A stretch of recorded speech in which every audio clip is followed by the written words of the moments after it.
নির্বাচনে অংশ নেওয়ার পথ খুলল আওয়ামী লীগ নেতাদের। সুপ্রিয় দর্শক শ্রোতাগণ, আসসালামু আলাইকুম। আজকের আমাদের বিশেষ প্রতিবেদন আমরা বিশ্লেষণ করব রিসেন্টলি একটি ঘোষণা অনুযায়ী কিভাবে নির্বাচন পার্টিসিপেশন এর পথ খুলে গেছে আওয়ামী লীগ নেতাদের জন্য। নির্বাচন, দলগত রাজনীতি এবং গণতন্ত্রের ভবিষ্যৎ তন্মধ্যে কি পরিবর্তন আসতে পারে সেটাই আমরা জানতে চেষ্টা করব। সম্প্রতি সম্প্রচারিত একটি ভিডিওতে বলা হয়েছে আওয়ামী লীগ নেতাকর্মী যারা আগে হয়তো নির্বাচনে অংশগ্রহণ করতে পারতেন না, তাদের জন্য এখন নির্বাচনেও অংশগ্রহণের সুযোগ খুলে দেওয়া হয়েছে। এই সিদ্ধান্তের পরিপ্রেক্ষিতে রাজনৈতিক পর্যালোচনা, সাধারণ মানুষের প্রতিক্রিয়া এবং ভবিষ্যৎ নির্বাচনের প্রভাব নিয়ে আলোচনা তুঙ্গে আমাদের আজকের প্রতিবেদন। আমরা এই সিদ্ধান্ত কেন হয়েছে এবং এর প্রভাব কি সেটি বিশ্লেষণ করব। চলুন শুরু করা যাক। নির্ধারিত করা হয়েছে আওয়ামী লীগের কিছু নেতা বা কর্মী যারা পূর্বে নির্বাচনে অংশ নিতে পারেননি, তারা এখন পাবেন অংশগ্রহণের অধিকার। কারা এবং কিভাবে সেই তালিকা, শর্ত বা সময়সূচি এখনো ব্যাপকভাবে ঘোষণা হয়নি। যা কিছু গুজব সৃষ্টি হয়েছে, এর ফলে রাজনৈতিক দল ও বিরোধীদের মধ্যে উত্তেজনা প্রশ্ন উঠেছে। গণতান্ত্রিক ন্যায় বিচার বজায় থাকবে কি? সম্ভাব্য প্রভাব ও প্রতিক্রিয়া। রাজনৈতিক প্রতিযোগিতা ও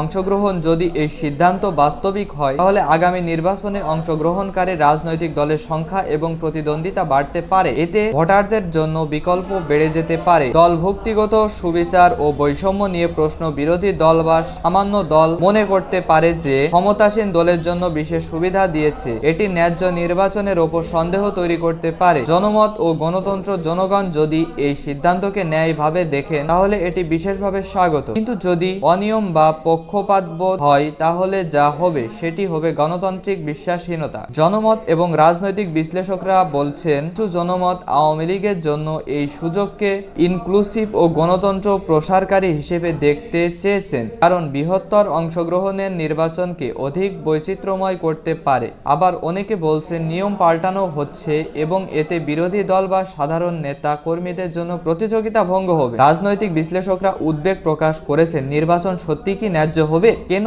এই সিদ্ধান্ত নেওয়া হলো? কিছু সম্ভাব্য কারণ রয়েছে। অভ্যন্তরীণ ও দলীয় চাপ। দলের অভ্যন্তর থেকে নেতাকর্মীদের অংশগ্রহণের দাবি থাকতে পারে। নেত্রী দল ও নেতৃত্ব মনে করেছেন অংশগ্রহণের সুযোগ দেওয়া উচিত। রাজনীতিতে নতুন প্রজন্ম। অপ্রচলিত নেতাকর্মী আছেন যারা দলের ভিতরে সক্রিয় কিন্তু নির্বাচনে অংশ নেওয়ার সুযোগ পাননি, তাদের জন্য পথ খুলে দেওয়া হয়েছে। সামগ্রিক রাজনৈতিক চিত্র। প্রয়োজনে পছন্দের প্রার্থীদের মধ্যে ভোটাভুগি বা ক্ষমতায় থাকা সহজ হতে পারে, তাই দলগতভাবে প্রস্তুতি নেওয়া হয়েছে। যদি এই সকল সিদ্ধান্ত স্বচ্ছ না থাকে, তাহলে নির্বাচনে পক্ষপাত বা অনিয়ম বৃদ্ধির সম্ভাবনা। বিরোধী দল বা স্থানীয় নেতারা অস্পষ্ট হলে রাজনৈতিক অস্থিরতা বা বিভাজনের সম্ভাবনা। জনগণের বিশ্বাস নষ্ট হতে পারে যদি মনে হয় নির্বাচন ন্যায়সঙ্গত হবে না। আমরা দেখেছি সাম্প্রতিক আওয়ামী লীগ নেতা ও কর্মীদের নির্বাচনে অংশগ্রহণের পথ খুলে দিয়েছে এবং এটি রাজনৈতিক প্রেক্ষাপটে নানা প্রশ্ন ও প্রতিক্রিয়া তৈরি করেছে।